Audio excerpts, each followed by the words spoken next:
to the next chapter of the journey. The Magician.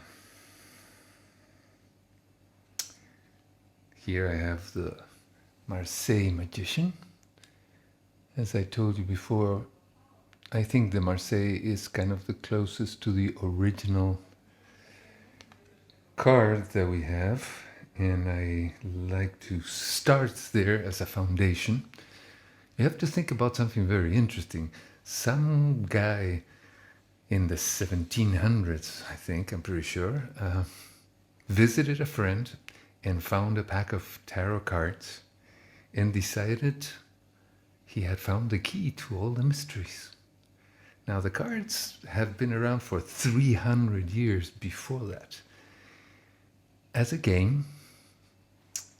And because of this particular visit of this particular man to this particular friend that happened to have a deck of cards right there, you and I are here. After, I'm not going to name names and give you historical data because there's a lot of information, but I recommend you study the history and find out who this man was and how the tarot transformed after this. Because after this, he himself adjusted things because he thought, oh, somebody's hiding something here, so if I move this here, and then other so-called esoteric masters or magicians decided that this should go there, and then the attributions came of the Kabbalah, astrology, numerology, and it all may very well be so, but actually we don't know. So I always want you to remember this.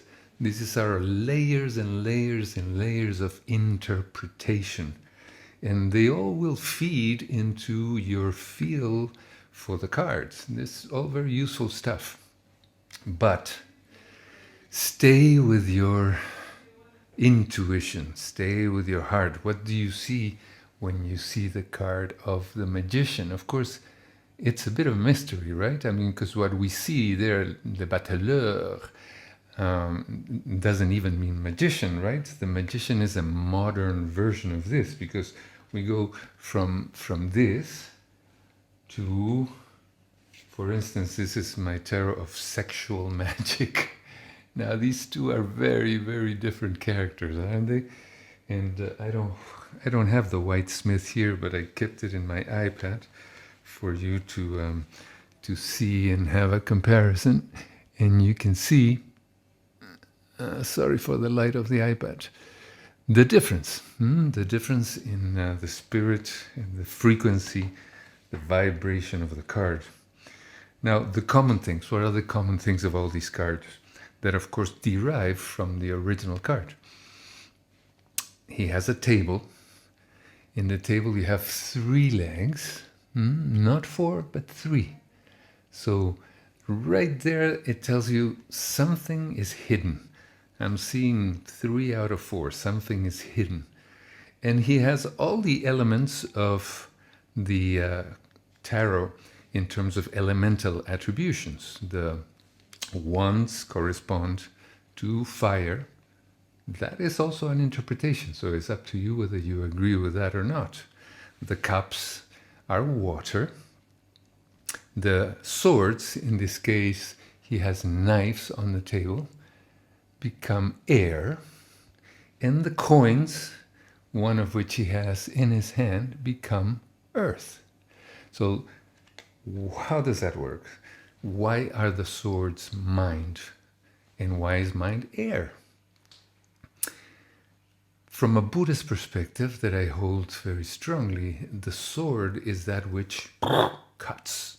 It cuts through illusion. It cuts through the truth from the untruth, the dark from the light. And that's very much what the mind does. Cuts through. In Buddhism, you have several symbols for that. You have the diamond, diamond can cut through glass. You have the thunder cuts through the darkness. And the mind has that capacity. So that's where the sword comes in. And air, because it moves very fast. The mind moves very fast. The coins don't need much explanation. They're matter. the body. So we have the mind, we have the body. The wands, of course, fire. You can burn the wands and you get fire. And what is wands? It's creativity, your inner fire, your sexuality. In the cups, naturally, is water. Water is your emotions. So here we have the four forces that rule our whole existence, that correspond to everything that makes our body, the totality of elements that make the universe. Interestingly enough, since I am also rooted in yoga, and this is my own interpretation, and I'll pass it on to you to see if it serves you, but Shiva, the great god of creation, preservation and destruction, they say Shiva has five actions. The first action is creation, right? So creation would correspond to wands. In Kabbalah, that also is the case. Then you have preservation. Shiva is also the preserver. The preservation would be the cups. The cups are the part of empathy, the part of love, the part of caring. Destruction is the third act of the god Shiva. Destruction will be, of course, the swords. The mind divides. You know, when we want to understand a frog with the mind, we kill the frog and we cut him and we open it up, and then we think we understand frogness, but we don't, right? Frogness is understood when we sit quietly in a pond next to the frog. But the mind destroys in order to separate and to understand from a conceptual point of view. So the swords are that. Then the next act of Shiva is called concealment. Concealment, very interesting, right? When you create, the truth is concealed in that creation. We are all concealed particles of God. So for me, the pentacles are the concealment, is the truth covered in matter, and how the matter can expand to the next act of Shiva, which is revelation. For me, revelation is the major arcana. So you have the 5 acts of Shiva here in the tarot, the way I see it anyway, and it has really kind of helped me to give a frequency to my understanding of the tarot. The creation is the wands, preservation is the cups, concealment is the pentacles, destruction is the swords, and revelation is the major arcana. All of these elements are on the table of the magician. So we came from the Fool, which is simply the purity of spirit descending into matter. Foolish act. But there's so much to be gained by carrying this vehicle. We gain so much experience. And from a tantric perspective, this Shiva energy, this source energy, incarnates in each of us to experience life. I remember there was a beautiful movie about angels. Can't remember the name right now. Maybe you know it. But the angels basically were in envy of human beings, because how we feel, of the emotions we feel, of the experiences we go through. The angels actually wanted to be humans in this movie. The human experience is a total privilege. From a Buddhist perspective, there's 6 worlds. And the human world is the only one who has the capacity to elevate us out of the wheel of existence. Interestingly enough, from a Buddhist perspective, the highest world that we think of as heaven, the realm of the gods, is not a very positive realm. The human realm is much more desirable.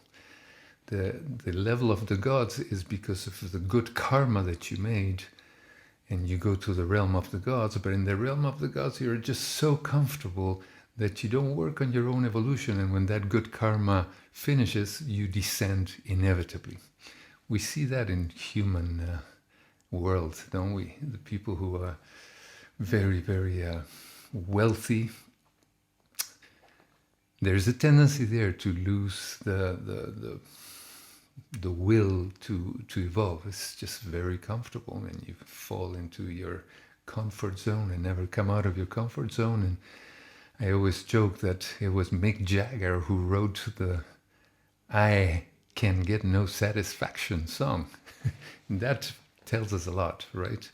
If someone who has all the fame in the world and all the money in the world and all the sex they can want, they can get no satisfaction. And it's because of this movement, constant movement of the mind that is never, never satisfied. And why am I saying this? Because one of the attributions, or the most important attribution of our magician, is Mercury, which is very appropriate, I think. And Mercury is the mind.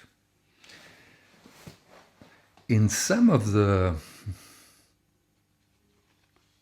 magician cards, let's see if I can show you this one. Do you see well? Yeah, there you see. You see there's a monkey there at the bottom. And in many of the cards, let me see if I find another one here.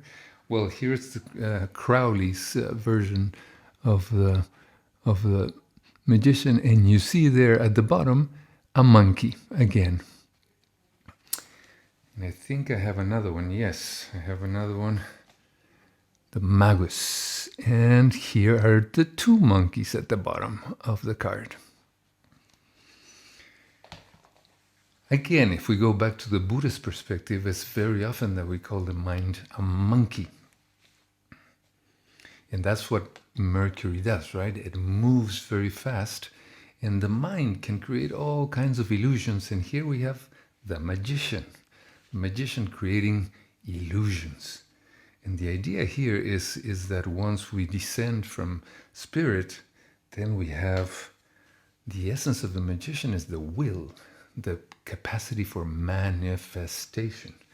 And all manifestation is a concealment of the element of oneness, of truth, because once you manifest, you divide. Once you make a choice, you have denied all other choices. And manifesting is of great, great power, but it separates. Every form of manifestation separates. Here we have the oneness, the oneness, the one. And the one creates. Creation goes into two because the one needs the two, the male needs the female, and then you have the three, and the three is the creation. That's why the three in tarot is the Empress, creation. So here we have the power of the mind, more I would say a male power, married to number 2, which is the High Priestess.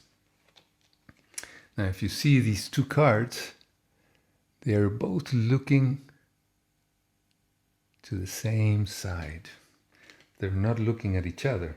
Who is looking at the High Priestess? The Pope is looking at the High Priestess. Now, these two are very much related, right? You could say these two are a couple in an energetic sense. But the 1 and the 2 are the ones that create 3. And the 3 is the number of creation. So we will speak about the High Priestess in the next chapter. But for now, let's talk about number 1, the Magician. You have all your elements on the table. Question: what is your will? What are you going to do with those elements? How much power of manifestation is there in you? In the, I think I grabbed for you also one of the Visconti Yeah, here he is, the Visconti. You see? There you see, a little better. It's hard from the iPad to the iPad. But you don't see very well. Yeah, there is a little better. And this is one of the original magicians also. And he emphasizes more an element that is in here. Here is the Buddha tarot. Now you can see that redness is a very, very important color in the magician. Red. Here I have another magician that I like a lot. Red hat, red shirt. Color of action, manifestation. Also knowledge, yes, knowledge. And that's why here in the Buddha tarot you have a Sita, which is a wise man. Sita was the man who visited the Buddha when the Buddha was born and told that this baby is going to become an enlightened being. And in Sita you have the book there in his hands. In the Visconti, the magician is holding a pen, and he's wearing the red robe that used to belong to the scribes in the Middle Ages, the scholars, the wise men of study. So here we have the power of the mind. But the monkey tells us that the mind has its dangers. The mind separates, the mind plays tricks on us. And this is kind of the dark side of the magician, right? The mind can play tricks on us. The mind can go into the Shiva's act of concealment. So when we get the magician or the juggler in our readings, we have to decide, given the combination of cards, which aspect of the magician we are looking at. Personally, I don't use reversals. It's a personal thing. I think the language of the tarot has the capacity to tell us anything we want to know without the need to double the meanings, because depending on the combination of cards and the placement in the reading, depending on what spread we decided, we know to look at the meaning of the card in its dark side or its light side. Personally, I'm not saying that anything is right or wrong. In fact, there is no such thing. In tarot, it's an open book and you can read it any way you want. Okay? So, let's go into the idea that these are archetypes that belong within us. We did a bit of a meditation in the Fool card, and in that meditation I brought you to a state of blank, state of pure being. Now in the One we bring the will to manifest, because now we've descended from that completely abstract world of spirit into the moment of creation, into the moment of conception, conceiving the creation. And so here we are speaking about our power to manifest, our will. From a perspective of yogic chakras, this would be our third chakra. So if you want to get into this frequency of the magician, again, I'll invite you to just close your eyes for a moment and just feel your body. Very important when we do these meditations, as I mentioned in the last video, proper posture, relaxation, contact with your breath. And the idea is, I call this the Tantra of Tarot, because in Tantra we're literally installing frequencies in the form of deities in our spiritual body, so to speak. With Tarot we can do the same. I would like you to install the magician in your solar plexus, in your third chakra. In the magician, remember, we're not working with any given deck. We're just looking at the spirit of the archetype. Any deck you have will do.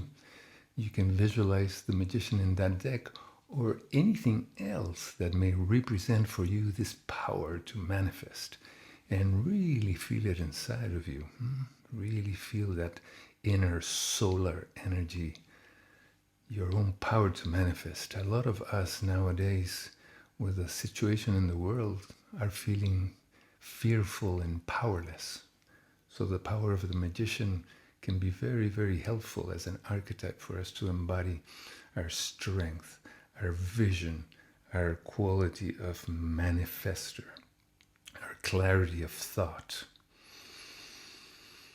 And this, from a chakra point of view, is in your solar plexus, your capacity. So feel some heat there and breathe into that spot. And just do a little mantra meditation. And the words are, I will, I will, I will. And hone into your power of manifestation, to your power to create the world that you envision. And ideally, we're very careful with that, because once we have that power, it also comes with a great responsibility, right? If we move back to the Fool has no responsibility. The Fool is just here to show us what everything is in its pure form, no contradictions, no morality. Now we get into number one. We are responsible for what we are manifesting. And so if you embody that clarity of thought, very important to bring, of course, your emotional center, the power of love, because your manifestation will need to be empowered with the energy of love. And so we're reading. Let's go to that element of reading now. By the way, I did bring you a few magicians for you to see the different. For instance, this is from the roots of Asia, and here you see the most pure manifestation of the magician. What I was speaking, clarity of manifestation. So this magician here is manifesting from the place of absolute love, from the place of absolute compassion. So it's kind of the perfect manifestation of what I was just speaking about. This magician is a bit oriental. I really like this deck a lot. And here you have a little more manifesting beauty. There's a lot of words in Persian there manifesting poetry, the poetry of life, the beauty of life, appreciation for the beauty. I showed you the Buddha magician, and here we have more the quality of wisdom. Then we have the vision quest. And here he is called Medicine Man. So here is the healing aspect of our potential for manifestation. If we are a magician, we are a shaman, we have contact with the oneness, and we can bring that energy of oneness. That's exactly what happens in the weight card and all the cards that come from the weight tradition, right? Here we have the man holding this wand and bringing the energy from above down. In the original, I think I put it away. In the original magician, let's see if I find it, of the Marseille, did I put it away? Yes, I did. I was going to do a reading. It's funny because I did the same thing with the Fool. I put it away when it's not what I mean to do. But also you see the wand in the hand. Here he is. And it's very interesting here because if you see the one is pointing directly at his other hand where he has a coin. So here we can see the channeling of energy from above and directed to manifestation in the world of matter. And you can see the hat also is kind of a lemniscat or 8, the symbol of the infinite. So from the infinite, he's bringing down this energy into matter. In the Starman deck, which I very much like a lot, you have more the feeling of energy, the feeling of energy of creation, the feeling that matter is not really matter, is moving energy. We are more space and water. This body that seems so physical, so material, is actually more space and water, and 50% living bacteria. So this card really represents the energetic level of creation and reminds us that matter is a bit of an illusion. Magician, illusion. So, let's go into the aspect of reading. If you saw the other chapter number 1 of the Fool, I just took 2 random cards. Let's see what comes up. Just for you to see what happens when we start combining, because the idea is that, as we said before many times already, it's a language. And so when you learn the ABC, it's very important to be able to pronounce A, right? But the A alone has tremendous potential for symbology, alpha, aleph, numerology, etc., etc., etc. But the A is meant to combine with other letters to create phrases. The tarot has the power to create all these beautiful phrases. So I'm going to put, for now, to start, the Magician in the middle. And I took a random card. Let's see what it is. The 3 of Cups. And I'll put it first. And the second cup is the 4 of Wands. Now here is when we come to the elemental and numerological combinations. And this is something that we're going to get very deeply into when we go to the pip cards. For now, I just give you a beginning understanding, which is foundational. If you really want to understand tarot and not really depend on what deck you're using, this is the foundation. The combination of the number and the element. So here we have the 3 of Cups. Now, we know, as I said before, the 3 is a very harmonious element of abundance, of creativity. The 3 is the creation, is the child, is very abundant. And the Cups is emotions. So how does the 3 feel with the element of water? How does water feel with the element of 3? Good. It's a very good combination, right? Water likes to flow. Water is abundant. There is no limits to the water. Now, if we come into the 4, now the 4 is going to give a shape. It's going to stop the water from flowing. Now, it's a very different idea, right? And we're going to get into that much later on when we do the pips. But yeah, very positive card of abundance, of joy, of sharing, of community, of celebration. And at the end, we had the 4 of Wands. Now, what happens with the 4? How does it feel with Wands? How does it feel with the element of fire? Good. You put 4 logs, they will burn very, very well. The structure helps fire to burn, right? If we want to burn something, we make a structure, and then we put our match, and then it has the capacity to grow, right? So very positive card also, the 4 of Wands.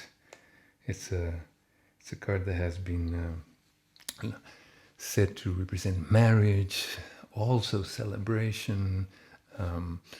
We give this creative source that the ones embody, we give it a form, and so we have a creation. If I follow my path and I give my creative force a vision, okay, I'm going to do it in music and I'm going to do it with this instrument, then that creativity can soar, right? So that's our Four of Wands. So here we have a nice combination of cards.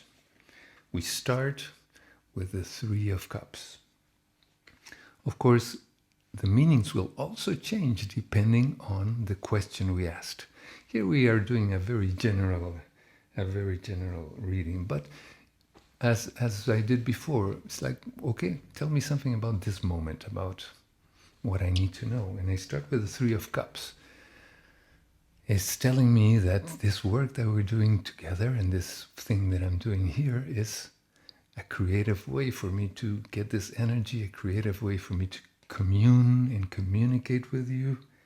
It's giving me a lot of joy. It's giving me a very beautiful thing to do while we are all in this situation of isolation. In the middle, I have the Magician then.